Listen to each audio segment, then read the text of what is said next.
പറയാൻ വന്നൊരു പോയിന്റ് ഇന്ന് ഞാനൊരു പ്രസ് കോൺഫറൻസിൽ പറഞ്ഞതാണ്. സോറി, ഒന്നും കൂടെ ഞാനത് റിപ്പീറ്റ് ചെയ്യുന്നു.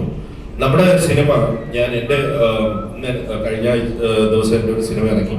അതിനെക്കുറിച്ച് പറയുന്ന അല്ലെങ്കിലും ഞാൻ കുറച്ച് ദിവസമായിട്ട് മോണിറ്റർ ചെയ്യുന്ന ഒരു കാര്യം നിങ്ങളിലേക്ക് അല്ലെങ്കിൽ ഈ ഗ്രൂപ്പിലേക്ക് ആ ഒരു മെസ്സേജ് ഞാൻ എത്തിക്കാൻ ആഗ്രഹിക്കുന്നു. നമ്മുടെ ഡിസ്ട്രിബ്യൂഷൻ അസോസിയേഷൻ പ്രസിഡന്റ് കൂടെ ഉണ്ട്. ലിസ്റ്റിനും കൂടെ കേൾക്കാൻ വേണ്ടി തന്നെയാണ് പറയുന്നത്. സന്ദീപ് നമ്മുടെ പ്രൊഡ്യൂസർ അസോസിയേഷന്റെ ഭാരവാഹിയാണ്, ചേംബറിലും ഉള്ളതാണ്. അപ്പം എല്ലാവരും കൂടെ കേൾക്കാൻ വേണ്ടി തന്നെ പറയുന്ന കാര്യമാണ്. അതായത് ഇത് വളരെ ശ്രദ്ധയോടെ നമ്മൾ കൈകാര്യം ഒരു ചാനലുണ്ട്. നമ്മളെല്ലാം മലയാള സിനിമയുടെ നല്ല ഫ്യൂച്ചർ ആഗ്രഹിക്കുന്ന ആൾക്കാർ എന്നുള്ള രീതിയിൽ പാൻ ഇന്ത്യൻ പാൻ സൗത്ത് സിനിമകളുടെ ഒരു കുത്തൊഴുക്ക് മലയാള സിനിമയിലേക്ക് വരികയും അത് മലയാള സിനിമ ഇൻഡസ്ട്രിയെ വളരെ ദോഷമായ രീതിയിൽ അത് ബാധിക്കും എന്നുള്ളത് ഞാൻ പല കാര്യങ്ങളും മുമ്പേ പറഞ്ഞിട്ടുള്ള ആളെന്നുള്ള രീതിയിൽ ഞാൻ വീണ്ടും പറയും. കാരണം മുമ്പ് മലയാളം ഇൻഡസ്ട്രിയിൽ നമ്മൾ പല അന്യഭാഷാ സിനിമകൾ വന്നിരുന്നു. നമ്മൾ രണ്ട് കൈ നീട്ടി സ്വീകരിച്ച കാലമുണ്ട്. അന്ന് വളരെ കുറച്ച് നടന്മാർക്ക് മാത്രമാണ്, നമ്മൾ പേരെടുത്ത് പറയുകയാണെങ്കിൽ വിജയ്, അജിത്ത്, രജനി സാർ, കമൽ സാർ, അങ്ങനെ കുറച്ച് ആൾക്കാരുടെ സിനിമകൾ വരുമ്പോൾ നമ്മൾ രണ്ടാഴ്ച അവിടെയൊക്കെ ഫാൻസ് അസോസിയേഷൻ ഉണ്ട്, പല കാര്യങ്ങളുണ്ട്. അതൊക്കെ നമ്മൾ രണ്ട് കൈ നീട്ടി സ്വീകരിച്ചിരുന്നു. പക്ഷെ ഇന്ന് അതല്ല. കോവിഡിന്റെ ഒരു ഇഷ്യൂവിന് ശേഷം വന്ന ഒരു ഇൻഡസ്ട്രിയിൽ ഒരുപാട് ഇന്റർനാഷണൽ കണ്ടന്റിലേക്ക് എക്സ്പോഷർ ആയവരാണ് നമ്മളെല്ലാവരും. ഒരു സാധാരണ ഹൗസ് ഹോൾഡ് പോലും ഇന്റർനാഷണൽ കൾച്ചറിൽ എക്സ്പോസ് ആയിട്ടുണ്ട്. അങ്ങനെ വരുമ്പോൾ പല സിനിമകളും മലയാളത്തിലേക്ക് ഡബ് ചെയ്യപ്പെട്ടിട്ടുണ്ട്. പല ലാംഗ്വേജ് സിനിമകളും മലയാളത്തിലേക്ക് ഡബ് ചെയ്യപ്പെട്ടിട്ടുണ്ട്. അത് പിന്നെ ഇന്ത്യൻ മൂവി ഇൻഡസ്ട്രിയുടെ ഒരു ഗ്രോത്ത് കാരണം OTTയുടെ ഒരു വരവിന് ശേഷം ഉണ്ടായ ഒരു ഫിനോമിനൻ എന്താണെന്ന് വെച്ചാൽ പാൻ ഇന്ത്യൻ പാൻ സൗത്ത് അല്ലെങ്കിൽ ഇന്ത്യയിലെ അല്ലെങ്കിൽ സൗത്ത് ഇന്ത്യയിലെ ബിഗ് ആർട്ടിസ്റ്റുകളുടെ സിനിമ OTTയുടെ മാൻഡേറ്ററി ആയിട്ടുള്ള റൂൾ പ്രകാരം, മാൻഡേറ്ററി ആയിട്ടുള്ള റൂളാണ് അവരുടെ സിനിമയുടെ അവകാശം വാങ്ങിക്കുമ്പോൾ മലയാളം ഡബിംഗ് കൂടെ ചേർത്താണ് വാങ്ങിക്കുന്നത്. അപ്പൊ ഈ പാൻ ഇന്ത്യൻ പാൻ സൗത്ത് സിനിമകളെല്ലാം മലയാളത്തിലേക്ക് മാൻഡേറ്ററി ആയി ഡബ് ചെയ്യപ്പെടുന്നുണ്ട്. അവരത് ഡബ് ആ ഒരു കോസ്റ്റ് അല്ലെങ്കിൽ ടൈം അല്ലെങ്കിൽ എഫേർട്ട് അതിലേക്ക് എടുക്കുമ്പോൾ അവർക്കതൊരു ഡെഡ് ഇൻവെസ്റ്റ്മെന്റ് ആണ്. കാരണം അവരുടെ ഒരു ഓവറോൾ ബിസിനസ് പ്ലാനിൽ മലയാളം എന്ന് പറയുന്നത് ഉദിക്കുന്നില്ല. അതൊരു കൊച്ചു ഇൻഡസ്ട്രിയാണ്. പക്ഷെ എന്തായാലും ചെയ്തു വെച്ചല്ലോ എന്നാ പിന്നെ റിലീസ് ചെയ്തേക്കാം. പല നടന്മാർക്കും ഇവിടെ പേര് പോലും അറിയാത്ത നടന്മാരുണ്ട്. അപ്പൊ നമ്മൾ ആ സിനിമയെ ഇവിടെ കൊണ്ടുവന്ന് മലയാളത്തിന് ഒരു ഡംപിംഗ് യാർഡായിട്ട് മാറ്റരുത്. അതുകൊണ്ട് സംഭവിക്കുന്നത് എന്തെന്ന് വെച്ചാല് മലയാളത്തിലെ കണ്ടന്റ് സിനിമകൾക്ക് തിയേറ്റർ കിട്ടാണ്ടാണ്. ഇവിടെ 225 സിനിമകൾ റിലീസ് ചെയ്ത മലയാളത്തില് വളരെ കുറച്ച് സിനിമകൾ മാത്രമേ ഇനി തിയേറ്റർ കിട്ടുകയുള്ളൂ. കാരണം എല്ലാ പാൻ ഇന്ത്യൻ ബാൻസിലും അല്ലെങ്കിൽ തെലുങ്കിൽ 30 കമേഴ്ഷ്യൽ നടന്മാരുണ്ട്, തമിഴിലുമുണ്ട് 25-26ഓളം പേര്, കന്നഡത്തിലുമുണ്ട്.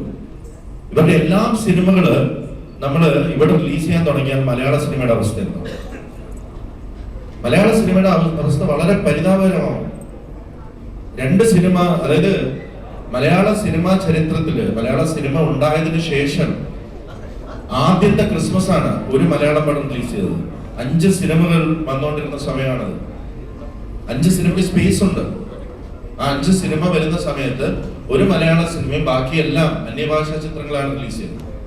അത് വളരെ പരിതാപകരമായ ഒരു സിറ്റുവേഷൻ ആണ്. സിനിമയിലായിട്ടല്ല, തിയേറ്ററുകൾ കിട്ടുന്നില്ല, റൈറ്റ്സുകൾ വിൽക്കുന്നില്ല. റൈറ്റ്സുകൾ വിൽക്കാത്തതിന്റെ കാരണം പലതാണ്. ബിക്കോസ് ഈ പാൻ ഇന്ത്യൻ പാൻ സൗത്ത് സിനിമകളുടെ ഡബിങ് മലയാളത്തിലേക്ക് ഡബ് ചെയ്യുമ്പോൾ അത് വാങ്ങിക്കുന്ന ചാനൽ മലയാളത്തിന്റെ ബഡ്ജറ്റിന്റെ ഒരു ഭാഗമാണ് അതിന് കൊടുക്കുന്നത്. അത് കൂടാതെയാണ് അതിവിടെ വന്ന് റിലീസ് ചെയ്യുന്നത്. അത് കൂടാതെ എല്ലാ ലാംഗ്വേജ് സിനിമകളും ഇവിടെ വന്ന് റിലീസ് ചെയ്യുന്നു. ഇത് നമ്മള് ഇപ്പം ഇതിനൊരു ക്യാപ്പ് വെക്കണം എന്നുള്ളതാണ് എനിക്ക് ജസ്റ്റിനോട് ഇരിക്കുമ്പോൾ തന്നെ ഞാൻ പറയാനുള്ളത്. സന്ദീപുണ്ട്, കഴിഞ്ഞ കളക്ഷൻ നോക്കിയിട്ട്, കഴിഞ്ഞ ആർട്ടിസ്റ്റുകളുടെ കളക്ഷൻ നോക്കിയിട്ട് ഇവിടെ കളക്ഷൻ വരാത്ത ആർട്ടിസ്റ്റുകളുടെ അല്ലെങ്കിൽ ഡയറക്ടേഴ്സിന്റെ അല്ലെങ്കിൽ അങ്ങനെ നമ്മളിപ്പം RRR വരട്ടെ, PS1 വരട്ടെ, വിക്രം വരട്ടെ, അതൊന്നുമല്ല പറയണേ. പേര് പോലും അറിയാതെ അല്ലെങ്കിൽ ഇവിടെ ഒരു മാർക്കറ്റും ഇല്ലാത്ത നടന്മാരുടെ സിനിമകൾ എടുത്തുകൊണ്ട് വരുമ്പോൾ നമ്പർ ഓഫ് മൾട്ടിപ്ലക്സിൽ അല്ലെങ്കിൽ നമ്പർ ഓഫ് സ്ക്രീൻസ് കൊടുക്കുന്നതിന് ഒരു റെസ്ട്രിക്ഷൻ വേണം. മറാഠി സിനിമയും കന്നഡ സിനിമയൊക്കെ രക്ഷപ്പെട്ടത് ഇതുകൊണ്ട് മാത്രമാണ്. മറാഠി സിനിമകൾ കളിക്കാനായിട്ട് ബോംബെ തിയേറ്ററുകളില് സ്പെസിഫിക് പെർസെന്റേജ് ഉണ്ട്. ഇത്ര പെർസെന്റേജ് സിനിമകൾ കളിക്കണം. അതുകൊണ്ടാണ് മറാഠി സിനിമ നിലനിൽക്കുന്നത്. അപ്പൊ ഈ ഗ്രൂപ്പിൽ ഇത് ചർച്ച ചെയ്യപ്പെടുമ്പോൾ ഇത് ചർച്ച ചെയ്യപ്പെടേണ്ട കാര്യമാണ്. ഇല്ലെങ്കിൽ നമുക്ക് ചർച്ച ചെയ്യാൻ മലയാള സിനിമകൾ, കണ്ടന്റ് സിനിമകൾ ഉണ്ടാവില്ല. ഒരു 6 മാസം ഇത് എല്ലാവരും എനിക്കറിയാം, എല്ലാ സൗത്ത് ഇന്ത്യൻ ആക്ടേഴ്സും മലയാളത്തില് അവിടെ നിൽക്കട്ടെ, തെലുങ്കും തമിഴും കന്നഡയിലുള്ള അല്ലെങ്കിൽ ഹിന്ദിയിലുള്ള എല്ലാവരും പാൻ ഇന്ത്യൻ ആക്ടേഴ്സ് ആവാൻ ശ്രമിച്ചുകൊണ്ടിരിക്കുകയാണ്.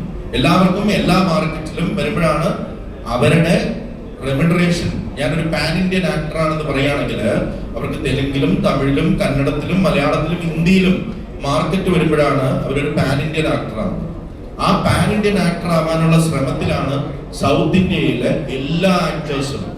അതിന്റെ ഭാഗമായിട്ട് മലയാളത്തിലും അവർക്കൊരു മാർക്കറ്റ് വരാൻ വേണ്ടി ഇവിടെ അവര് തന്നെ, അതായത് ഇവിടെ 5ഓ 10ഓ സിനിമ പരാജയപ്പെട്ടാലും പ്രശ്നമില്ല, മുഖം പരിചയം ഉണ്ടാവണം, 10ാമത്തെ ചിലപ്പോൾ ഓർക്കാവും.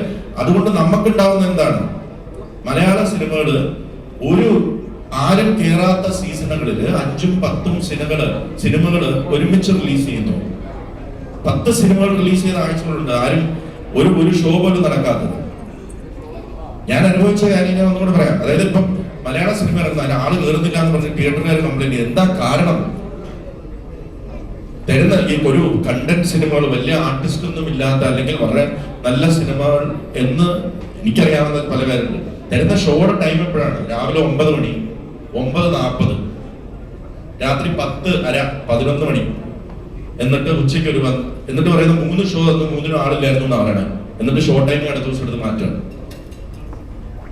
ഒരു ആർട്ടിസ്റ്റ് ഇല്ലാത്ത സിനിമകൾക്ക് രാവിലെ 9 മണിക്ക് ആളുകൾ കുത്തിക്കയറാൻ മാത്രം എന്ന് വിചാരിച്ചാണ് തിയേറ്ററുകളിൽ. അല്ല, ഇതൊരു പ്രഹസനമാണ്. അപ്പൊ അത് കാരണം എന്ന് പറഞ്ഞാൽ ഇപ്പൊ കഴിഞ്ഞ ആഴ്ച തന്നെ ഞാൻ സ്പെസിഫിക് ആയിട്ട് പറയുകയാണെങ്കിൽ, നേര് ഇറങ്ങിയതിനു ശേഷം ആട്ടം എന്ന് പറഞ്ഞൊരു സിനിമ ഇറങ്ങി. നല്ല സിനിമയാണ്, വളരെ നല്ല സിനിമയാണ്. ഞാൻ കണ്ടതാണ്, നിങ്ങളെല്ലാം ചർച്ച ചെയ്തതാണ്. എന്തായി? ഒരാഴ്ച കഴിഞ്ഞപ്പോഴത്തെ മാറ്റി. ഹോസ്റ്റലിൽ നന്നായി പോകുന്നു. ശരിയാണ്, ജയറാമേട്ടനും മമ്മൂക്കൊക്കെ ഉള്ള വളരെ മിഥുന്മാരുടെ താമസിക്കുന്ന സിനിമ, അത് ഓടേണ്ട സിനിമയാണ്, മലയാള സിനിമയാണ്. അതിനോടൊപ്പം 4ഓ 5ഓ അന്യഭാഷാ സിനിമകളാണ് വൻകിട ഡിസ്ട്രിബ്യൂഷൻ കമ്പനികൾ ഇവിടെ എടുത്തുകൊണ്ട് വന്നിരിക്കുന്നത്. എല്ലാവർക്കും 80ഉം 90ഉം. അതെന്താ? പ്രഷറാണ്. ഈ സിനിമകൾ റിലീസ് ചെയ്യണം, ഞങ്ങൾക്ക് പ്രശ്നമുണ്ട്, ഇല്ലെങ്കിൽ വേറൊരു സിനിമ തരില്ല. അപ്പൊ അത് വളരെ തെറ്റായ ഒരു പ്രോസസ്സാണ്. കാരണം അതിലൊന്ന് 1ഓ 2ഓ സിനിമകൾ ഒഴിച്ച് ബാക്കി ഒന്നും ഇവിടെ മാർക്കറ്റുള്ള സിനിമകളല്ല, ആരും കാണാൻ പോകുന്ന സിനിമയൊന്നുമല്ല. പക്ഷെ ഇവർക്ക് അവിടെ പ്രൂവ് ചെയ്യണം, ഞങ്ങൾ ഇവിടെ റിലീസ് ചെയ്തു, എന്നാൽ മാത്രമേ അവരുടെ വൻകിട സിനിമകൾ ഇവിടെ കിട്ടിയുള്ളൂ. അത് തെറ്റാണ്.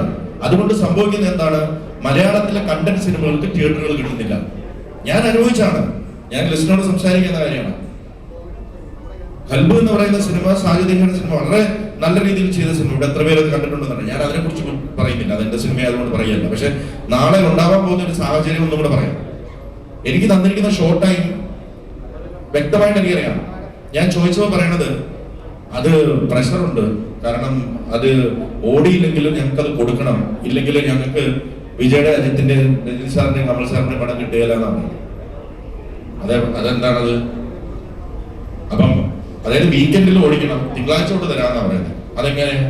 തിങ്കളാഴ്ച തൊട്ട് വന്നിട്ട് എനിക്ക് എന്താ പ്രയോജനം? അല്ലെങ്കിൽ അപ്പൊ ഇത് ഞാൻ ഇന്ന് പ്രസ് കോൺഫറൻസിൽ ഇത് പറഞ്ഞപ്പോ എന്നെ 10ഓ 15ഓളം പ്രൊഡ്യൂസേഴ്സ് ആണ് വിളിച്ചത്. സാർ, നിങ്ങൾക്കെങ്കിലും പറയാമെന്ന്. ഞങ്ങൾ അനുഭവിച്ചുകൊണ്ടിരിക്കുന്ന കാര്യമാണ് ഇത്. തിയേറ്റർ സംഘടനയായിട്ട് ഞാൻ റിക്വസ്റ്റ് ചെയ്യാണ് ലിസ്റ്റിനോട്, നിങ്ങൾ ഒരു അസോസിയേഷന്റെ തലപ്പത്തിരിക്കുന്ന ആളാണ്. അപ്പം അത് ഏറ്റവും സുപ്രധാനമായ അസോസിയേഷൻ. അപ്പം ഇതിനൊരു തീരുമാനം ഉണ്ടാക്കും. മലയാള സിനിമ, കണ്ടന്റ് സിനിമകൾക്ക് ഒരു ഷോ എങ്കിലും നല്ല ടൈമിൽ, ആളുകൾ, ജനങ്ങൾ കാണാൻ വരുന്ന ടൈമിൽ ഷോ തന്നില്ലെങ്കിൽ ഈ ചർച്ച നമ്മൾ എവിടെ? ആളില്ല എന്ന് പറയുന്നു. രാവിലെ 9 മണിക്കും 10 മണിക്കൊക്കെ കൊച്ചു നല്ല സിനിമകൾ കാണാൻ ആളെങ്ങനെ പോകും? അത് വിചാരിക്കുന്ന മണ്ഡലത്തിലാണ്. അതൊരു പ്രഹസനമാണ്. അപ്പൊ ആ പ്രഹസനം നിർത്തിയിട്ട് കൊള്ളാവുന്ന സിനിമകൾക്ക്, മലയാള സിനിമകൾക്ക് ഒരു ക്യാമ്പ് വെച്ചിട്ട് ആളുകൾ കയറുന്ന സമയത്ത്, അതായത് വൈകുന്നേരം 5 മണിക്കും 9 മണിക്കും ഇടയിൽ നല്ലൊരു ടൈമില് ഒരു ഷോ കൊടുക്കണം. മറ്റുള്ളവരൊക്കെ കൊടുത്തോളൂ, വേണ്ടാന്ന് പറയുന്നത്. എല്ലാ സിനിമകളും കാണട്ടെ, എല്ലാ ലാംഗ്വേജും. ഞാനൊരു പോസ്റ്റ് ഇട്ടപ്പോൾ അതിന്റെ അടിയിൽ ചർച്ചയ്ക്ക് നല്ല സിനിമകളുണ്ട്. എല്ലാ സിനിമകളും ഓടട്ടെന്നേ, ഇതും കൂടെ ചേർന്ന് ഓടട്ടെ. നമ്മളെല്ലാം നിലനിൽക്കുന്നത് മലയാള സിനിമ നിലനിൽക്കുന്നതുകൊണ്ടാണ്. മലയാള സിനിമയില്ലെങ്കിൽ ഈ കൂട്ടായ്മയില്ല, ഈ അസോസിയേഷനിലെ ചർച്ചയിലോ ഒന്നുമില്ല. വളരെ എളുപ്പമാണ് എന്നെ പോലെ ഒരു പ്രൊഡ്യൂസറിന് ഇതെല്ലാം, ഈ പരിപാടിയെല്ലാം നിർത്തിയിട്ട് പോയി അന്യഭാഷ സിനിമകൾ എടുത്തുകൊണ്ട് ഇവിടെ കൊണ്ടുവന്ന് ഡിസ്ട്രിബ്യൂട്ട് ചെയ്യാം. എനിക്ക് സ്ക്രിപ്റ്റ് നോക്കണ്ട, കോസ്റ്റ് നോക്കണ്ട, സെല്ലിംഗ് പ്രഷേഴ്സ് ഇല്ല, ഒന്നുമില്ല. നേരെ പോയിട്ട് എടുത്തുകൊണ്ട് വരിക, ഇവിടെ കൊണ്ടുവന്ന് റിലീസ് ചെയ്ത് ചുമ്മാ വീട്ടിൽ ചെയ്യാം. അത് ചെയ്യാം. പക്ഷെ അതിനോടൊപ്പം നമുക്ക് കൊച്ചു സിനിമകൾ നിർമ്മിക്കുന്ന അല്ലെങ്കിൽ കണ്ടന്റ് സിനിമകൾ നിർമ്മിക്കുന്ന ഒരു പ്രൊഡക്ഷൻ ഹൗസ് എന്ന നിലയിൽ ഞാൻ എന്റെ കൺസേൺ പറയുകയാണ്. ഞാനും അടുത്ത ഇനി എന്ത് ചെയ്യുന്ന ആലോചിക്കാൻ, ഞാനും വലിയ സിനിമകൾ ചെയ്യാൻ തന്നെ ഉദ്ദേശിക്കുന്നു, ആർട്ടിസ്റ്റ് സിനിമകൾ. നമ്മള് വേറൊരു കാര്യം മനസ്സിലാക്കണം, നമ്മുടെ മലയാള സിനിമ എന്ന് പറഞ്ഞാല് നമ്മളുടെ കണ്ടന്റ്, നമ്മുടെ ഐഡന്റിറ്റി എന്ന് പറഞ്ഞാൽ കണ്ടന്റ് ആയിരുന്നു എന്നും. നല്ല കണ്ടന്റ്, നല്ല കഥകൾ. ആർട്ടിസ്റ്റോ അതൊന്നുമില്ല ഇല്ലെങ്കിലും നമ്മൾ നല്ല കഥകൾ ഉണ്ടാക്കിയിരുന്നു. നമ്മൾ ചെയ്ത സിനിമകൾ 10 വർഷത്തിന് ശേഷം മറുഭാഷകളിൽ പോയിട്ട് ഹിറ്റായ ചരിത്രമുണ്ട് മലയാളത്തിൽ. അന്നും അത് ഹിറ്റാണ്. അപ്പൊ 10 വർഷത്തിന് മുമ്പേ സഞ്ചരിക്കുന്ന കഥകൾ ഉണ്ടാക്കിയ മലയാള സിനിമ ഇന്ന് നമ്മള് തെലുങ്കും സിനിമയും തെലുങ്കും തമിഴും 10 വർഷത്തിന് മുമ്പ് എന്തായിരുന്നോ അതിനെ കോപ്പി ചെയ്യാൻ ശ്രമിക്കുകയാണ്, ആക്ഷനും ഇതുമൊക്കെ വെച്ച്. അതിനൊരു എത്ര നാളത് ഓർമ്മിക്കപ്പെടുമെന്ന് എനിക്കറിയാം അങ്ങനെയുള്ള സിനിമകൾ. അപ്പൊ നമ്മൾ നല്ല കണ്ടന്റ് സിനിമ ചെയ്യാം. ഞാൻ ഈ കൂട്ടായ്മയോട് പറയാനുള്ളത്, അധികം ദീർഘിക്കുന്നില്ല, ഈ കൂട്ടായ്മയോട് പറയാനുള്ളത് നല്ല സിനിമകളെ, മലയാള സിനിമകളെ പ്രോത്സാഹിപ്പിക്കാം. തമിഴ് സിനിമയും തെലുങ്ക് സിനിമയും ഒക്കെ ചർച്ച ചെയ്യപ്പെടുന്നതുകൊണ്ട് ഒരു പ്രശ്നവുമില്ല. പക്ഷേ മലയാള സിനിമയെ പ്രോത്സാഹിപ്പിക്കുന്ന രീതിയിൽ നിങ്ങൾ പ്രവർത്തിച്ചില്ലെങ്കിൽ നമ്മൾ ഇൻഡസ്ട്രിയുടെ ഭാഗമാണല്ലോ. ഈ ഇൻഡസ്ട്രി നിലനിന്നാലും നമ്മൾ എല്ലാവരും ഉള്ളൂ. അതുകൊണ്ട് ചർച്ചകൾ മലയാള സിനിമയിലേക്ക് കുറച്ചും കൂടെ ആധികാരികമായിട്ട് ചർച്ച ചെയ്യണം. നല്ല സിനിമകൾ പ്രൊമോട്ട് ചെയ്യണം. കുറവുകൾ ഉണ്ടാവാം, നമുക്ക് മറ്റുള്ള ലാംഗ്വേജുകളെ പോലെ ആവാനാവില്ല. നമുക്ക് ബഡ്ജറ്റുകളും റെസ്ട്രിക്ഷൻസും ഒരുപാടുണ്ട്. അപ്പൊ അതിനെ വെച്ച് കമ്പയർ ചെയ്യരുത്. നമ്മുടെ റെസ്ട്രിക്ഷൻസിന് ഉള്ളിൽ നിന്നും നമുക്കിപ്പം ഇവിടെ റിവ്യൂവേഴ്സ് എന്ന് പറഞ്ഞുള്ളവരെയൊന്നും നമുക്ക് കൺട്രോൾ ചെയ്യാൻ പറ്റില്ല, എത്ര പറഞ്ഞാലും മനസ്സിലാവില്ല.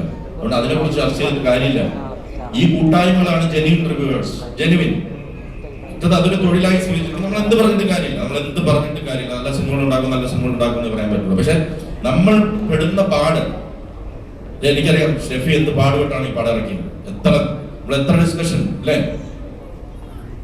അപ്പൊ അങ്ങനെയുള്ള ഒരു അവസ്ഥയാണ്. അപ്പം നമ്മള് ആകെ 52 ആഴ്ചയാണ് ഒരു വർഷം ഉള്ളത്. ഈ 52 ആഴ്ചയിൽ ഒരു പെക്യുലർ സ്റ്റേറ്റ് ആണ് നമ്മുടെ. മഴക്കാലമാണ് ഒരു 5 മാസം, പിന്നെ സ്കൂള്, പിന്നെ നോമ്പുകാലം, ഇതെല്ലാം കഴിഞ്ഞ് നമുക്ക് ആകെ കിട്ടുന്ന 32 ആഴ്ചയാണ്.